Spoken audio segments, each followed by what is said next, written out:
Bhagavad Gita 12th chapter భక్తి యోగంలో second శ్లోకం.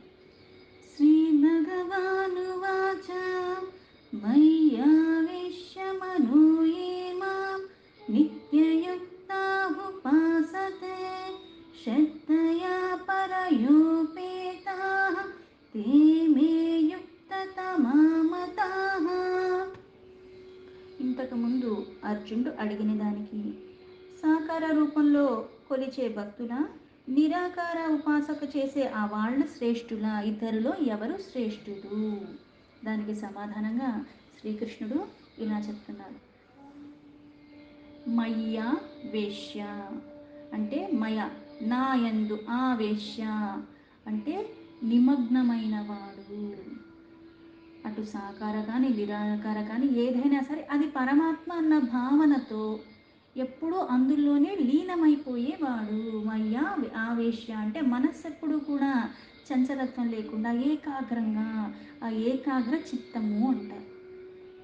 మనం ఇప్పుడు ధ్యానం చేద్దాం 2 నిమిషాలు కళ్ళు మూసుకుందాం అనుకుందాం. అప్పుడు ఏమవుతుంది?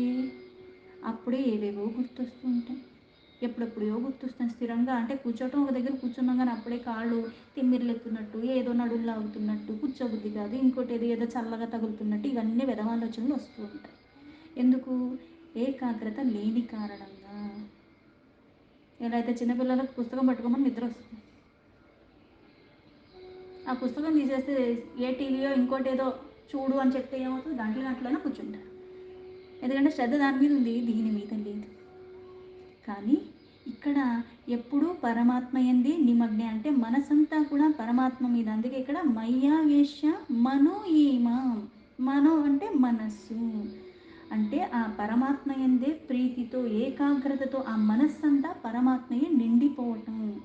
మనకి డాక్టర్ దగ్గరికి వెళ్తాం ఉదాహరణ తీసుకోవాలంటే, అందరూ అలా ఉంటారని కాదు, కొంతమంది. నాకు ఈ కోరిక ఉంది, ఇక్కడికి వెళ్తాను, ఇది వైద్యం చేయించుకోవటానికే వెళుతున్నాం. కాకపోతే ఆ వైద్యానికి వెళ్ళినప్పుడు కూడా ఆయన ఇచ్చిన మందు ఇప్పుడు నాకు జబ్బు ఎప్పటి నుంచో ఉందో నాకే తెలియదు. నేను ఇప్పుడు గమనించుకున్నాను తీవ్రంగా అయిపోయాక. వెళ్ళాక కూడా ఆ ఇచ్చింది సరిగ్గా ఇవ్వలేదు. అంటే ఇలా మందు వేసుకోగానే ఏదో మంత్రం వేసినట్టు, మ్యాజిక్ చేసినట్టు వెంటనే తగ్గిపోవాలి. ఎలా తగ్గిపోతుంది? మళ్ళీ నమ్మకం ఉండదు. ఈయన కాదు ఇంకో దగ్గరికి వెళ్తాం, మళ్ళీ వాళ్ళు ఇచ్చింది కూడా మళ్ళీ వేసుకుని మళ్ళీ ఇది కూడా తగ్గలేదు అనుకుంటా, మళ్ళీ ఇంకో ఆయన దగ్గరికి వెళ్తాను. ఇక్కడ నమ్మకం లేనప్పుడు ఏమవుతుంది? ఇలాగే తిరుగుతూ ఉంటాను. భక్తిలో కూడా ఏమవుతుంది అంటే, ఇప్పుడు నాకు ఒక కోరిక ఉంది, ఆ కోరికకి తగ్గట్టుగా ఏం చేస్తాను అంటే, ఇప్పుడు పలానా వాళ్ళు పలానా దగ్గరికి వెళ్ళి అది చేశారు కాబట్టి ఆ పూజ చేస్తే ఈ పని అయిపోయింది, ఇప్పుడు నాది కూడా అదే కోరిక, అందుకని నేను కూడా ఇక్కడికి వెళ్తాను అనుకుంటాను. వెళ్తాను, వాళ్ళకి నెరవేరింది, నాకు నెరవేరలేదు. ఇలా చెప్పారండి, ఇలా అయ్యింది, నాకు అసలు ఏం అవ్వలేదు, అయ్యో ఇలా చేయకుండా ఉండాల్సింది అంటారు. ఇది తీసుకెళ్ళి ఇంకో ఆయన దగ్గర చెప్తాను. అలా కాదండి మాకు కూడా అయింది, మేము ఇంకో దగ్గరికి వెళ్ళాము, వాళ్ళు చెప్తాను. అప్పుడు నేనేం చేస్తాను? వీళ్ళు ముందు చెప్పింది పోనీ అనుకుని వెళ్ళాను, రెండోసారి అక్కడికి వెళ్తానా? వెళ్ళను. ఈయన చెప్పాడు కదా, ఇప్పుడు ఇంకో దగ్గరికి వెళ్తాను. ఇది భక్తి కాదు. ఎందుకు? అక్కడ మనస్సు ఏకాగ్రంగా లేదు, కోరిక మీద ఉంది.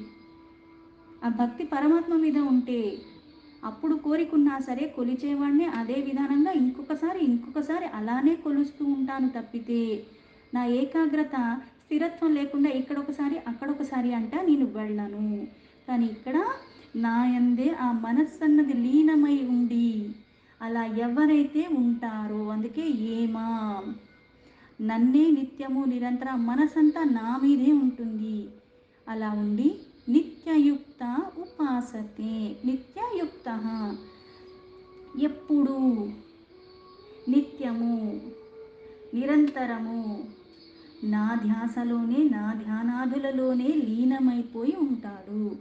ఇలా ఉంటాడు అంటే ఇప్పుడు నిత్యము అలాగే ఉండాలంటే 24 గంటల కొన్ని ఇంట్లో ఆ పని ఉంటుంది, ఈ పని ఉంటుంది, ఆఫీస్కి వెళ్ళాలి, నేను ఉన్నాయి, ఎలా కుదురుతుంది అని అనుమానం వస్తుంది. నిత్యము ఉండటం అంటే నువ్వు చేసే కర్మలు ఎక్కడ వదిలేయమని చెప్పలా. ఏది చేసినా మనస్సు పరమాత్మ మీద ఉంటుంది. శారీరకంగా ఒక క్రతువు చేస్తున్నావు అంతే, అది చేసినప్పుడు కూడా ఈ అంతర్లీనంగా ఆ మదన అన్నది ఆ మనస్సు అంతా కూడా ఆ పరమాత్మ యందే ఉండి ఆ స్మరణలోనే ఉంటావు. ఈ చేసే క్రతువు కూడా సమర్పణ భావంతో చేస్తావు. అలా ఎవరైతే నిత్యము ఉంటారో, ఉపాసతే అలా నన్ను ఎవరైతే ఆరాధిస్తున్నారో పూజిస్తున్నారో. ఇప్పుడు ఎలా అయితే ఇంతకు ముందు అధ్యాయంలో చెప్పినట్టుగా నీళ్లు తాగుతున్నాను, ఇది పరమాత్మకి సమర్పిస్తున్నాను. ఒక క్రతువు చేస్తున్నాను, ఈ శరీరం ఇచ్చింది పరమాత్మ, దీంతో ఆ పని చేసుకున్నాను, ఇంకో నమస్కారం. ఇలా ఎలా వేళ పొద్దున్న లేచినప్పటి నుంచి రాత్రి పడుకునేదాకా కూడా అలా ఎవరైతే ఆ మనసంతా పరమాత్మ మీద పెట్టి నిత్యము అలా ఉండి ఆ ఉపాసన ఆరాధిస్తున్నారో, అంటే ఒక వస్తువందు కాకుండా ఇప్పుడు ఏ రూపమైనా సరే, ఆ నామమైనా సరే, నాకు ఏది ఇష్టమో అది నేను తలుచుకుంటాను, తప్పులేదు. ఆ రూపాన్నే చూస్తాను, తప్పులేదు. కానీ ఎప్పుడు మర్చిపోకుండా 24 గంటలు అలా ఉండేలాగా. పోనీ 24 గంటలు అంటే ఎలా కుదురుతుంది? పడుకుంటాం కదా, మళ్ళీ లేచిన కాసేపే కదా. పోనీ ఒక 16 గంటలు కద్మ సమయం నేను పడుకున్నాం అనుకున్నాం. ఇలా లేచినప్పటి నుంచి అంటే నువ్వు స్పృహలో జాగ్రత్త అవస్థలో ఉన్నంత వరకు ఆ రకంగా ఎవరైతే ఉపాసిస్తున్నారో నిత్యము, ఒకరోజు ఇంకో రోజు కాకుండా రోజు అలాగే ఎవరైతే ఉంటున్నారో, ఆ మనస్సు అన్నది ఆయన మీదే ఉంది కాబట్టి రోజు అలానే ఉంటారు. శ్రద్ధయా పరయోపేతాస్తి, శ్రద్ధగా, భక్తి శ్రద్ధతో, అంటే అత్యంత భక్తి శ్రద్ధ, అంటే ధ్యాసంతా అక్కడే ఉంటుంది. శ్రద్ధకి అశ్రద్ధకి తేడా ఏంటి అంటే, ఇప్పుడు ఒక పక్కన ఒక రసం పెట్టాను, ఇంకో పక్క టీ పెట్టాను. నాకు చేయటం ఇష్టం లేదు, ఇందులో వేయాల్సింది అందులో, అందులో వేయాల్సింది ఇందులో వేస్తాను. లేకపోతే ఏదో ఒకటి చేశాను కదా అక్కడ వాడేస్తాను, నాకెందుకు అని. అది శ్రద్ధతో చేసింది కాదు. శ్రద్ధ అంటే ఏంటి అంటే అంత ఏకాగ్రతతో చేసేది. చేసే ప్రతి క్రతువుని తెలుసుకోవాలి, ఇది ఎందుకు చేస్తున్నాను, ఇది చెయ్యకుండా ఉంటే ఏంటి, ఇది ఇలాగే ఎందుకు చేయాలి, దీని ముందు ఈ పని, దాని తర్వాత ఈ పని ఎందుకు చేస్తున్నాము, ఆ ఎరుకతో చేస్తావు, తెలుసుకుంటావు. తెలియంది తెలుసుకుని ఇంకా శ్రద్ధగా చేస్తావు, ఇంకా ఏకాగ్రతతో చేస్తావు, విశ్వాసంతో చేస్తావు, నమ్మకంతో చేస్తావు. ఇక్కడ ఉపాసిస్తున్న ఈ నామంలో ఇది నాకు పరమాత్మ, ఇది నేను చేసేది ఆయన స్వీకరిస్తున్నాడు, ఇది నన్ను చూస్తున్నాడు, నేను చెప్పేది ఆయన వింటున్నాడు, నన్ను చూస్తున్నాడు, నన్ను రక్షిస్తాడు, నేను చెప్పింది ఆలకిస్తున్నాడు, నా వెన్నంటే ఉన్నాడన్న విశ్వాసంతో చేస్తావు. అందుకే పరయు పేతాస్తమే, ఇక్కడ పరయ అంటే అత్యుత్తమంగా అలా ఉన్న భావనతో చేసేది. యుక్తతమా మతాహ, అలాగే యోగంలో ఉన్నతమైన స్థాయిలో ఉంటారు అటువంటి వాళ్ళు అని నేను భావిస్తున్నాను అన్నారు. అంటే ఇదే ఉత్తమం అని నేను చెప్తున్నానని చెప్పట్లేదు, నా భావనలో. శ్లోకానికి యథాతథ మీనింగ్ తీసుకుంటే, శ్రీ భగవానువాచ మయ్యావేశ్య మనో ఏ మాం నిత్యయుక్తా ఉపాసతే శ్రద్ధయా పరయోపేతాః తే మే యుక్తతమా మతాః. భగవంతుడు ఇలా చెప్తున్నాడు, పరమేశ్వరుడైన నాయందే ఎల్లవేళలా ఏకాగ్ర చిత్తంతో నిరంతరము నా భజన ధ్యానాదులందే లీనమైపోయి అత్యంత శ్రద్ధాభక్తులతో సగుణ రూపంలో నన్ను ఆరాధిస్తున్న భక్తులే యోగుల్లో కూడా శ్రేష్ఠులు అని నా అభిప్రాయం. అంటే నిరాకారంగా ఆరాధించేవాళ్ళు శ్రేష్ఠులు కాదని చెప్పాడా? ఎలా అయితే రాజుగారి రెండో భార్య మంచిదంటే పెద్దత మంచిది కదనే కదా అర్థం. ఇక్కడ అని కాదు అర్థం. అంటే నిరాకారకి స్థాయికి వెళ్ళి నువ్వు ఆ తత్వంలో కూడుకుని ఆ పరమాత్మను అలా ఆరాధించాలి అంటే ముందు సాకార రూపంలో నువ్వు అంత పరిపక్వత చెందితే కానీ నిరాకారకి వెళ్ళలేవు. ఇక్కడి నుంచి అక్కడికి ఎగరలేవు. అమాంతంగా అంత మనమేమీ అన్నమయ్యలం కాదు కదా. కృతజన్మ స్మృతుల్లాగా అన్నీ ఉండిపోయి ఒక్కసారిగా పరమాత్మ దిగి వచ్చి ఆ స్పర్శించిన కారణంగా, ఆ దర్శించిన కారణంగా మనకి జ్ఞాన హితబోధన అయిపోయి అంతలాగా లీనమయ్యే స్థితికి మనం వెళ్ళము. ఎందుకంటే కొన్ని జన్మల నుంచి కొన్ని వాసనలు ఉన్నాయి మనకి. అందుకని క్రమేణా మెల్లమెల్లగా చేసుకుంటూ చేసుకుంటూ వింటూ వింటూ చూస్తూ చూస్తూ ఉంటే అప్పుడు కాస్త స్థిరత్వం వస్తుంది. అందుకని సగుణ అన్నది ప్రధానము. ఇది ప్రథమ మెట్టు కాబట్టి ఇది ఎక్కకుండా అక్కడికి వెళ్ళలేవు కదా. ఇది చెయ్యగా చెయ్యగా ఆ స్థితికి వెళ్ళొచ్చేమో. అందుకే సగుణ ఉపాసకులే. బాగా ఈ సగుణ ఉపాసకుడు ఆరాధించేది ఎలా చేస్తున్నారు? ఆ మనస్సంతా కూడా పరమాత్మ మీదే ఉండాలి. ఎలా అంటే గోపికల్లాగా. ఈ గోపికల్లాగా ఎందుకు గోపికల్ని చెప్తారు అంటే, ఆ గోపికలు అందరూ ఏమో పడుచు పిల్లలు ఏం కాదు. అక్కడ ఉన్న వాళ్ళందరిలో కూడా పెళ్ళైపోయిన వాళ్ళు, అందరూ బిడ్డలున్న వాళ్ళు ఎవరైనా సరే ఆ కృష్ణుడు యొక్క ఆ మురళిగానాన్ని వినంగానే ఒళ్ళు మైమర్చిపోయి ఆయన చూస్తే చాలా ఆకర్షింపబడేవారు. చేసే పనుల్లో కూడా ఆయననే ధ్యానిస్తూ వాళ్ళ పనులు చేసుకుని ఎప్పుడెప్పుడు కృష్ణుని చూడాలి అన్న ఆరాటంలో ఉండేవాళ్ళు. వీళ్ళందరూ కూడా ఆవు పాలు పితుక్కుని, ధాన్యాలు దంచుకుని, అలాగే ఇవన్నీ చేస్తున్నప్పుడు కూడా, అన్ని పనులు చేసుకుంటున్నప్పుడు కూడా, పిల్లల్ని ఉయ్యాల్లో వేసి ఊపుతూ ఉన్నా, ఏడుస్తున్న పిల్లలకి జోలపాటలు పాడుతున్నా, ఇళ్లల్లో పని చేసుకుంటున్నా సరే, ఏది చేస్తున్నా సరే, భక్తి అంతా కృష్ణుడి మీద ఉంచి, మనస్సంతా అలా ఉంచి, అక్కడ గోపికలందరూ కృష్ణుడినే కీర్తిస్తూ ఉండేవారు. ఆ కృష్ణుడందే మనసెప్పుడు రమిస్తూ ఉండేది. అక్కడ ఉన్న వాళ్ళందరూ కూడా అందుకే గోపకాంతులు, వాళ్ళందరూ అందుకు ధన్యులు. వాళ్ళు ఇవన్నీ క్రతువులు చేశారు, కాకపోతే మనస్సంతా కృష్ణుడి మీద ఉండేది. అది సమర్పణ భావం అంటే. అంటే సమస్త కర్మలు చేస్తూ కూడా ఆ పరమాత్మ మీద ప్రేమ అన్నది, సర్వంతర్యామి సకల సద్గుణ నిధి అయిన పరమాత్మ యందే, ఆ పరమాత్మ యందే తన్మయత్వంతో ఉండగలగటం. అట్లాంటి గుణప్రభావ స్వరూపాలని సర్వదా భక్తితో ఆ చిత్తంలో ఉంచుకోవటం, ఆయననే ధ్యానం చేయటంలో లీనమైపోవటం, అది ఉపాసించటం.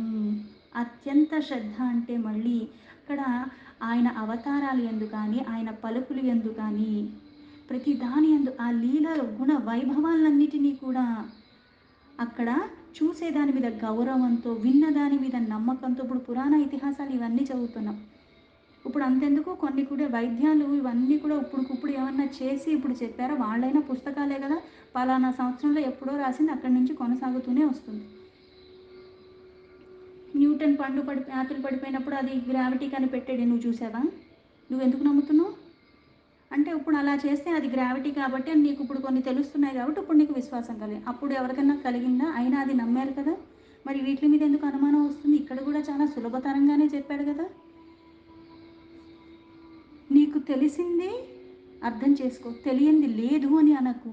నీకు అర్థం కాలేదు, నువ్వు తెలుసుకోలేదు, అది వాస్తవం. అలాగే విశ్వాసం ఉండాలి. ఆ తెలుసుకునే పరిపక్వత నీకు వస్తుంది, అప్పుడు నీకు అర్థమవుతుంది ఇందులో ఏమీ లేదని తీసి పాడేయటానికి లేదు. అది అర్థం చేసుకుని దాన్ని నేను అనుభవంలోకి తెచ్చుకునే అంత సమర్థత నాకు లేని కారణంగా అది నాకు అప్రయోజనంగా అనిపిస్తుంది, అంతేగాని దానిలో ప్రయోజనం లేకపోవటం కాదక్కడ. అలాగే పరమాత్మ ఉనికి సర్వంతర్యామి, సర్వంలో ఉన్నాడు, ప్రత్యక్షంగా మనకి ఎలా అయితే ఆ సూర్యుడిలో కనిపిస్తున్నాడు. ఆ విశ్వాసం కలిగి ఉండటం, అది అత్యంత శ్రద్ధ. గుడ్డిగా నమ్మమని చెప్పలేదు. పైగా ఇన్ని తెలిసిన అన్ని పరమాత్మ అయినప్పటికీ కూడా నువ్వు చేయవలసిన కర్మల ద్వారానే మళ్ళీ ఆ గుణదోషాలని కానీ, వాసనా దోషాలని కానీ జన్మరాహిత్యంగా నువ్వు అవ్వాలి అంటే, ఆ పరమ పదం నువ్వు చేరాలి అంటే, ప్రతి జీవి యందు కూడా నేనే ఉన్నాను అన్నాడు. అంటే చరాచర జీవరాశులు ఇది ఎక్కువ అది తక్కువ కాదు. కాలానుగుణంగా నువ్వు మార్పులు చెందు, అన్నీ దానికి అలవాటు పడేలాగా నువ్వు అన్నీ ఉండు, తప్పులేదు. కానీ తీసుకోవటం కాదు, ఇవ్వటం నేర్చుకో. ఆ ఇవ్వటం కూడా నిష్కామ భావంతో ఇవ్వటం నేర్చుకో అని చెప్పాడు. ఈ శరీరాన్ని ఎంత కష్టపెట్టాలో అంత కష్టపెట్టాలి, ఎలా వినియోగించుకోవాలో అలా వినియోగించుకుంటేనే నీకు ఆ సిద్ధి లభిస్తుంది. ఆ సిద్ధి లభించాలి అంటే మళ్ళీ నీకు సాధన కావాలి. సాధన లేకపోతే ఏది రాదు. అందుకే నిరాకారైన సగుణ అయినా సరే ఆ ఉపాసకుడు సగుణ రూపంలో పరమేశ్వరుని ఎప్పుడైతే ఉపాసిస్తున్నాడో వాళ్ళే ఉత్తమ యోగులని నా భావన అని ఎందుకు చెప్పాడు అంటే, సగుణ ఉపాసన చేస్తూ చేస్తూ చేస్తూ నిరాకారకి నువ్వు వెళ్ళగలవు. ఎందుకంటే అప్పుడు భక్తిలో పరిపక్వత వస్తుంది. దోషరహితుడు, పరిపూర్ణుడు, అనంతమైన శక్తి ఉన్నవాడు ఇక్కడ ఈ యొక్క రూపంలో కాదు. అందుకే దివ్య నామాలు కానీ, లీలలు కానీ, గుణాలు కానీ ఇవేమన్నా సరే నువ్వు వినే కొద్దీ వాటిని భజించే కొద్దీ ఏమవుతుంది అంటే ఆ తత్వం క్రమేణా అర్థమవుతుంది. ఒక్కసారిగా అన్నీ మనకేమీ అర్థం కావు. పరిపక్వత వచ్చేటప్పటికి అది అవగాహన అవుతూ ఉంటుంది, ఏకాగ్రత కుదురుకుని ఉంటుంది. మనస్సు లగ్నం చేసి నిరంతరం ప్రతిరోజు చేస్తూ చేస్తూ ఉంటే ఏమవుతుంది అంటే నీకు తెలియకుండానే ఆ సమయం అనేప్పుడు అలారం ఉన్నా లేకపోయినా అప్పుడే లేచి కూర్చుంటావు. అది అవలీలగా చేస్తూ ఉంటావు. ధ్యానమైనా ఉపాసనైనా ఏదన్నా సరే ఉత్తమమైనట్టుగా నువ్వు పరిగణనలోకి ఎప్పుడు వెళతావు అంటే చెయ్యగా చెయ్యగా లోపాలు సరి చేసుకుంటూ నిన్ను కూడా సరి చేసుకుంటూ ఆ నిబంధనని ఉల్లంఘించకుండా ఆ మనస్సు అన్నది స్థిరంగా ఉంటుంది పరమాత్మ మీద. చంచలత్వం ఉండదు, ఇంద్రియాల యొక్క నియంత్రణ జరుగుతుంది. ఆ దైవ చింతన అన్నది అప్రయత్నంగానే జరిగిపోతూ ఉంటుంది. ఒకళ్ళు ఒక మాట అనాలంటే కూడా 2 సార్లు ఆలోచిస్తూ ఉంటావు. ఏదో నా ఒక్క మంచి కోసమే పరమాత్మ ఈ రూపంలో చేశాడు, వాళ్ళు ఇప్పుడు నాకు బాధ కలిగించిన నేనని మళ్ళీ ఆ దోషాన్ని నేనెందుకు పుచ్చుకోవాలి, ఎవరిది వాళ్ళకే అన్నట్టుగా నవ్వుకుంటూ అక్కడి నుంచి వెళ్ళిపోతాను. అంత పరిపక్వత వస్తుంది. ఇక్కడ రాతి విగ్రహం, మట్టి విగ్రహం, అది విగ్రహం అని కాదు, భావనతో చేస్తున్నాను, పరమాత్మను ఆవాహన చేస్తున్నాం, మళ్ళీ ఆ విగ్రహంలో మళ్ళీ ఆసనం అని కూర్చోబెడుతున్నాను నమ్మకంతో. అంతేగాని నిజంగా ఆవాహన చేయగానే పరమాత్మ లేచొచ్చి అక్కడ కూర్చొని నాకు కనపడతాడా? నాకు ఎలా కనపడతాడు నాలో ఇన్ని అవలక్షణాలు ఉంటే? కానీ భావన, శ్రద్ధ, నమ్మకంతో చేస్తున్నాను. నేను వచ్చాను, నేను ఆసనాన్ని ఇక్కడ కూర్చున్నాడు పరమాత్మ అనుకుని పాద్యం, ఆర్ఘ్యం ఇవన్నీ ఇస్తున్నానంటే ఆ సమయాన్ని అక్కడ నేను కూర్చోబెడుతున్నాను నా శరీరాన్ని. ఈ క్రతువులు చేసేటప్పుడు ఇంక ఇతరమైన ఆలోచన లేకుండా ఇది కళ్ళు తెరిచి ధ్యానం చేసినట్టు ఆ మనస్సంతా అక్కడే ఉంటుంది. ఈ పరమాత్మకి ఆచమనం ఇస్తున్నాను, పరమాత్మ పాదాలు కడుగుతున్నాను, పరమాత్మకి నేను నైవేద్యాన్ని ఇస్తున్నాను. పైగా దేవుణ్ణి ముడిపెట్టి కొన్ని ఎందుకు చేశారు? ఇలా చేసి ప్రసాదాన్ని మళ్ళీ నువ్వే మొత్తం తినమని చెప్పలేదే, పంచిపెట్టమని చెప్పి. అంటే నీకు నువ్వుగా స్వతహాగా నేను ఏది చేసుకున్నా సరే ఒకడికి పెట్టడానికి మనసు ఒప్పదు. ఎవడన్నా ఇస్తుంటే పుచ్చుకోవడానికి 2 చేతులు పెడతాం. మా ఇంట్లో వాళ్ళకి కూడా ఇస్తావా అని అడుగుతాం. కానీ ఈ రూపంలో ఇవ్వటం నీకు అలవాటయ్యేలాగా అలా చెయ్యగా చెయ్యగా నిత్యము ఆ మనస్సు అప్పుడు పరమాత్మ మీద శ్రద్ధ కుదురుకుని ఉంటుంది, చంచలత్వం ఉండదు. అందుకే నా అభిప్రాయం అని అందుకు చెప్తా. సగుణ సాకార నిరాకారంలో కూడా ఉత్తమమైనదందుకు ఈ సగుణ ఉపాసన అని చెప్పేది. సగుణ నుంచి నిరాకారకి వెళ్తాం. నిరాకారకి ఏకంగా వెళ్ళలేము, ఎందుకంటే మనం ఆది శంకరాచార్యులు రమణ మహర్షులం కాదు, మనం మామూలు వాళ్ళం. ఆ నామాన్ని ఉచ్చరించడానికి మనసు దాని మీద వెళ్ళటమే గగనం. పైగా రోజు చెయ్యమంటే ఇంకా ఏదో పెద్ద బండరాయి గుండెల మీద పెట్టుకున్నట్టు బాధపడిపోతూ ఉంటాం. పండక్కి పబ్బానికి అంటానికి చాలే బోల్డ్ చేసేసా ఉంటాం. భక్తి ఉండదు, శ్రద్ధ ఉండదు. తిరుపతికి వెళ్తే గోవిందా అంటే ఇంకొక ఇంతే అరిచాడు, నేను ఇంకా అరుస్తాను. మనస్సు నుంచి రావట్లేదు ఆ గోవిందా అన్నది. 10 మంది చూస్తారని చేసేది భక్తి కాదు, 10 మందికి చూపించుకోవటానికి చేసేది భక్తి కాదు.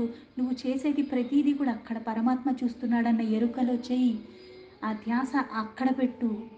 ఎందుకంటే దేన్ని చూసినా అది పరమాత్మే, పరమాత్మ కానిది లేనిది ఏదీ లేదు.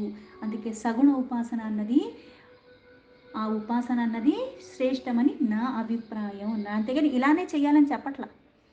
దీంతో భగవద్గీత 12వ చాప్టర్ భక్తి యోగంలో 2వ శ్లోక సంపూర్ణం.